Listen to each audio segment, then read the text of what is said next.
네, 안녕하십니까. 2022년 1월 30일 울프입니다. 자, 지금부터 원유 사나이 테스트 신청한다. 덤벼라 세상아. 주먹 꽉 쥐고 끝까지 쥐고 간다. 라는 내용으로 오늘 아침에 픽한 종목은 코덱스 미국 S&P 에너지 합성 상품입니다. 이 코덱스 미국 S&P 에너지 같은 경우에는 매수 의견을 드리는 부분이고 금주 많이 상승 섹터로 6.98% 상승을 했습니다. 미국 원유 생산 기업에 투자하는 ETF고 지속적인 우상향의 흐름과 52주 신고가를 돌파하는 흐름을 보여주고 있습니다. 그 외 일주일 이내 급등한 섹터 ETF로는 코덱스 코스타 150 선물 인버스 상품입니다. 이거 같은 경우에는 단기적으로 급등을 했기 때문에 매도 의견을 드리는 부분입니다. 투자 아이디어입니다. 오미크론 사태는 점점 옅어지고 있고 이 원유의 수요가 또 점점 증가할 것으로 예상되는 현 상황입니다. 유가 상승으로 인한 원유 기업들의 수혜가 보이고 있는데 장밋빛 전망을 전망할 수가 있다라고 얘기를 드릴 수가 있습니다.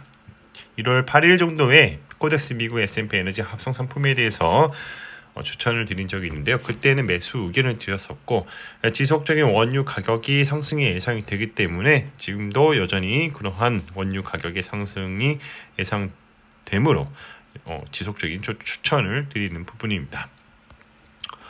발세 메소드입니다. 프리미엄 구간을 닫고 내려올 때 매도를 하는 것이고 디스카운트 구간을 닫고 반등을 할 때 매수를 하는 것입니다. 좌우에 동일한 패턴이 나오면 매도와 매수를 적절하게 대응하시면 됩니다.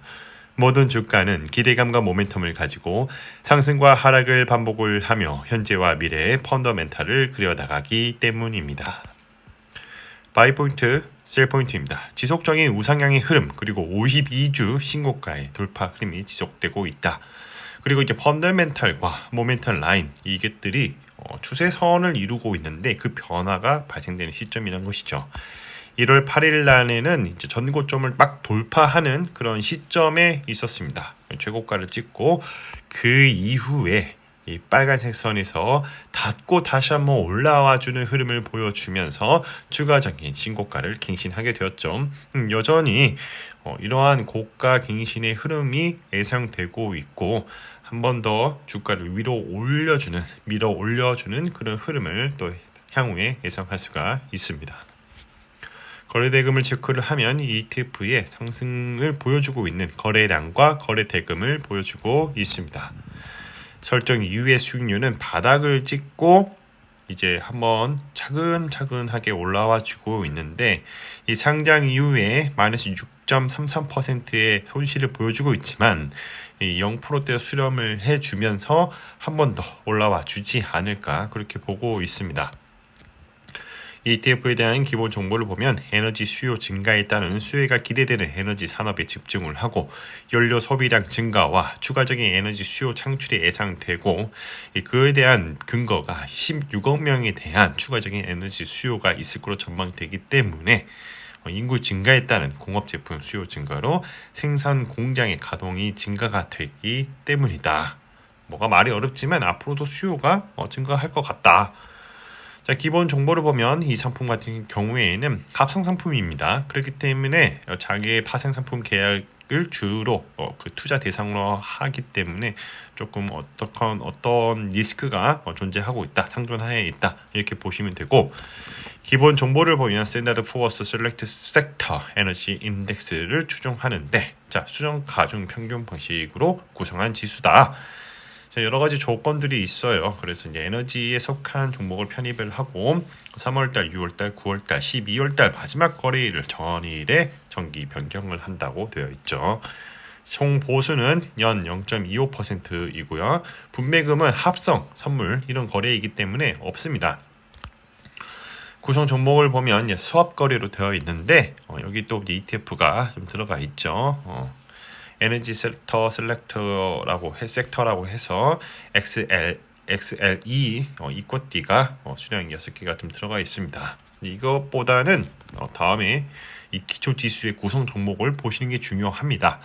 자, 액션 모빌 코퍼레이션이 22%, 쉐브론이 21%로 압도적인 비중으로 상단에 위치해 있죠. 자, 알아봅시다. 어떤 회사인가?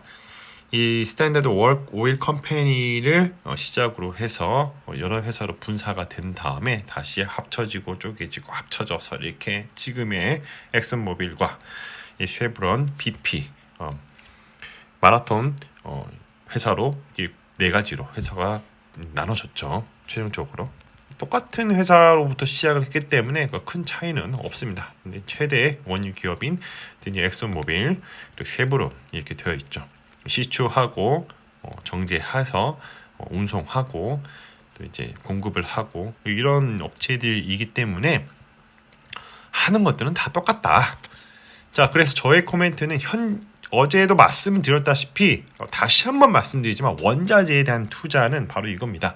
현재의 가격이 수요자의 우세 상황인가, 공급자의 우세 상황인가 이것들을 봐야 하는 부분이고 우리가 이제 수요자의 위치에서는 현재의 지금 가격이 비싼 가격인가, 싼 가격인가, 이 공급자의 위치에서는 지금의 가격이 팔기 좋은 가격인가, 그 마진을 누릴 수 있는가 없는가 이렇게 봐야죠. 자, 이것만 알면 뭐다? 하나만 아시는 거다. 여기에 뭐가 들어간다? 투기 또는 투자 자본들의 생각이 들어가게 됩니다. 앞으로의 가격이 상승이 예상되면 롱 포지션 매수를 취하고 앞으로의 가격이 하락이 예상이 된다면 숏 포지션 매도가 들어갑니다. 자, 그런데 이 모든 것들의 두 가지의 생각, 수요자, 공급자의 생각과 투기 자본, 투자 자본의 생각에 기반하는 것들은 이 매크로의 환경이라는 것이죠. 수요를 받쳐줄 산업이 호황인가 불황인가, 이 수요와 공급과 이 주가를 가격을 결정하는 좋아질 것인가에 대한 기대감이 차트에 녹아져 내리고 또 미스터 마켓은 그 가격을 결정할 것입니다. 그래서 이제 추가적으로 이제 저희 코멘트는 원유 수요 앞으로도 지속적인 증가가 예상되는 환경에 놓여 있다는 것이죠. 이 원유의 가격이 올라가게 되면 원유의 시추를 하고 이 생산하는 공급하는 회사들의 큰 수혜가 볼 것이 명확하게 보입니다. 중요한 거는 우리가 알아야 할 것은 이 가격이 바뀌면 생산자들의 생각이 바뀌게 됩니다. 이 정도의 가격이면 많이 생산해서 시장에 많이 팔자. 원유 재고가 올라가면 당연히 그 수요와 공급의 가격의 적정선에서 하락을 할 수 있고 오히려 수요가 더 받쳐준다면 가격은 유지가 되거나 더 올라갈 수도 있는 것입니다. 자, 그 외에 많이 이번 주 상승한 섹터로는 7.67% 상승한 코덱스, 코스닥 150 선물 인버스입니다. 저의 코멘트는 한국 시장 충분히 싸지지 않았을까, 단기적으로 봤을 때 그 반등을 해줬고 많이 내려왔기 때문에 다시 한번 반등을 해줄 수 있는 그런 타임에 있지 않나 보고 있습니다. 그래서 이 상품 같은 경우에는 매도 의견을 좀 드리는 부분이고 이 추세 상단의 단기 프리미엄 영역에 접근을 했다고 저는 생각을 합니다. 이 상품 같은 경우에는 코스닥 150 종목 선물 반대, 그러니까 숏 포지션에 투자하는 ETF입니다. 그래서 구성 종목으로 보면 코스닥 150 선물 2022년 3월물 만기 상품이 마이너스 41계약이 들어가 있습니다. 마무리하겠습니다. 가격은 어떻게 결정되는가? 수요와 공급의 법칙을 따르게 되는 것이고 이 가격의 이슈가 발생하게 되면 리얼 옵션이 발생하게 되고 그 가치가 반영이 시작이 되고 또 그렇다 보니까 주가는 계단식으로 또는 가속화하면서 상승하게 됩니다. 리얼 옵션의 가치가 최대치일 때 가격이 바뀌었으므로 사람들의 생각이 바뀌게 되죠. 시간이 지나서 주가의 흐름은 원래의 펀더멘탈로 수렴하게 되는데 이를 리얼 옵션의 만기라고 합니다. 여기서 우리가 잊지 말아야 할 투자에 관한 명언이 있습니다. 이 투자라는 것은 싸게 사서 비싸게 파는 것을 말하고 자본주의의 핵심은 시장은 팽창한다 입니다. 매일 오전 8시 30분에 신규 레포트 차트를 분석을 하고요. 세 가지 중에 하나를 선정을 합니다. 강력 매수, 분할 매수, 매수 관망에도 의견을 제시드리는 부분이고 장 시작 전에 유튜브 커뮤니티에 가장 먼저 업로드가 되니 이 점 참고 부탁드리겠습니다. 자, 오늘은 코덱스 미국 S&P 에너지 합성 상품 ETF에 대해서 말씀을 드려봤고요. 금주 많이 상승한 섹터로 6.98%가 상승을 했으며 미국의 원유 생산 기업에 투자하는 ETF입니다. 지속적인 우상향의 흐름과 52주 신고가의 돌파 흐름이 나와주고 있다입니다. 컨텐츠가 좋았다면 구독과 좋아요, 알람 설정 부탁드립니다. 오늘도 들어와 주셔서 감사합니다.